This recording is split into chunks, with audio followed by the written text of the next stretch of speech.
Hello guys and welcome to another edition of Rage Against the Dice. Today we have issue 13 of Warhammer 40k Conquest, in which, as you can see, we get scenery. Now, one thing that we can't do, because of the size of the scenery itself, is we can't look at what comes in the next couple of weeks. So what we're going to have to do is we're going to have to open this up and then we can have a look at it. So it's something a bit different today. One thing to note though, this scenery is the exact sprue that you get in a lot of the Kill Team sets. The same sprue you get in the actual set when you buy a bulk of those. It's just a different colour. So you're not getting like an easy to build or a cheaper version.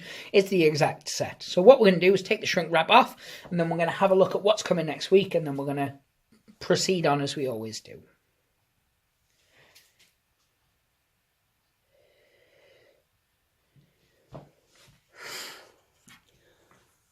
So guys, what we have here, as I said, is what's coming in the next couple of weeks. So next week is a brush and a paint. And then week 15, we get another character, I think. Biolugus Putrefier and 6 more dice. So you're expanding your pool now, because you'll start to notice if you've played through all the missions that you are starting to need to roll some of the dice multiple times. Gives you a few extras. Trust me. Once you get into the hobby a bit, you're going to need as many dice as you can get your hands on. They're still just the generic cheap Games Workshop white and black dice, but they do. So this is the set. With this, you get 3 barrels. You get 4 boxes. The boxes are 1 piece. And then you get 1 shipping crate or shipping container, in which comes with some little guns and stuff like that on it. It's a really, really nice bit of kit. We have looked at this previously when we did one of the Kill Team boxes it comes in, but it could have been the Space Marine one. But I digress, it's not important. So, as you can see, this is 1, 2, 3, 4, 5, 6 bits, and then a couple of optional extras. The barrels are just 2 parts plugged together, and then the 4 boxes are very separate. They're just 1 piece things. This is not going in the massive sprue box, because this is going to get built and put with my stuff, because my boys will only ever use my scenery anyway, so this might as well get use out of it from sort of today onwards. Boom. So yes, let's flip it over and let's have a look at what this book has to offer for us, because we don't have an army specifically to cover, so this could be interesting. It could also not be interesting. So, Honor of Ultramar. Learn about this mighty Ultramarine strike cruiser. The Warp. Discover the forbidden law of this alternate dimension. Learn about mankind's greatest technologies, which is the STC systems. Then about Munitarum armoured containers. And then you've got a tutorial, some data sheets, and then another tutorial.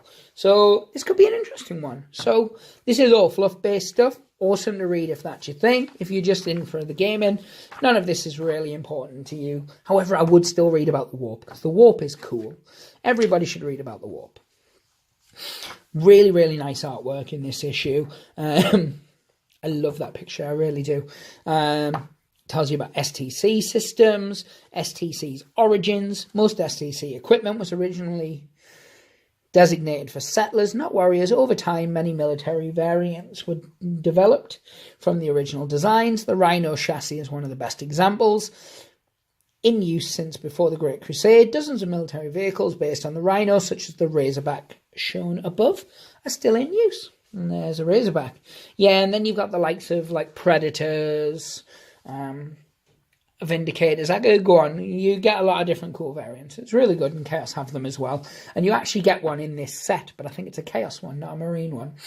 So then you get some little bit of fluff about the Mechanicus, and one of the most annoying models to build and paint I've seen in a while, but it's beautiful. Tells you about the armored container, how to build it. This is really important. Elastic bands are somewhat of a must when building this, or I do know people who've built it without, but it's a lot more difficult. So, as always, safety instructions. Now, this is just the exact one you get if you buy the scenery.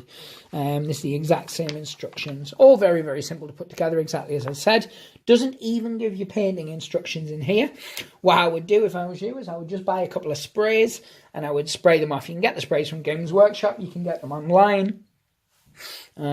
Much easier. We will talk about undercoating at a later point. But here we have dangerous cargo. So once again, it tells you how to do all your different things. Move, shoot, charge, fight. If obviously you had psychers in there, you'd have a psychic phase.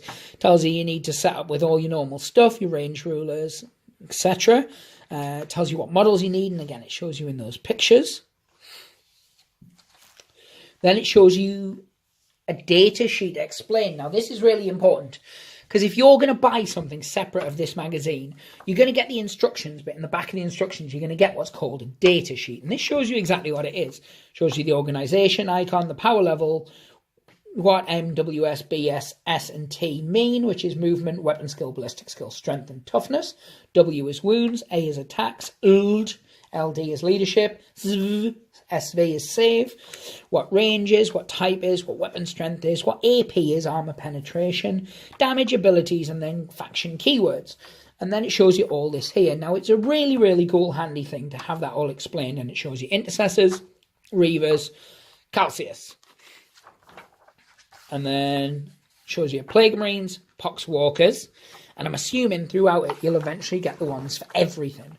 So they're really important. Definitely don't throw those away. And then we've got battlefield terrain and teach how to move up it and things like that. And then once again we have a whole new mission in using it. Then the extra rules are the stone boulders that go on there, and then save cover bonuses. So this is a really important magazine for expanding the game as we know it. As I said, terrain is an absolute must in a game, really, especially if you play an army that isn't wearing a 3+ armor save, like orcs or, you know, Eldar, something like that, maybe Tau. They're not coming with power armor as standard. They've got some good armors, they've got some bad armors. Terrain is important. But anyway, yep, guys, that was just a really quick one, really. A lot of what's in here is readable stuff, so it's not something I'm going to read out, A, for copyright reasons, and B, because it's not as exciting. The train itself is really, really cool. You have probably seen it on our channel before, and you will see it on our channel again. I definitely would, if you can, check out issue 13, try and pick it up on a back order or something like that if you haven't already got it. It's a really, really good issue. But thank you very much for watching through this video. I know we're still a bit behind. Please give us a thumbs up, though. It really does help the channel. If it's the first time checking out our channel, please check out some of our other videos. We cover a load of different content. It's always good to check out what we do. Thank you very much for watching, though, and pray the dice gods hope they smile upon you. Take care.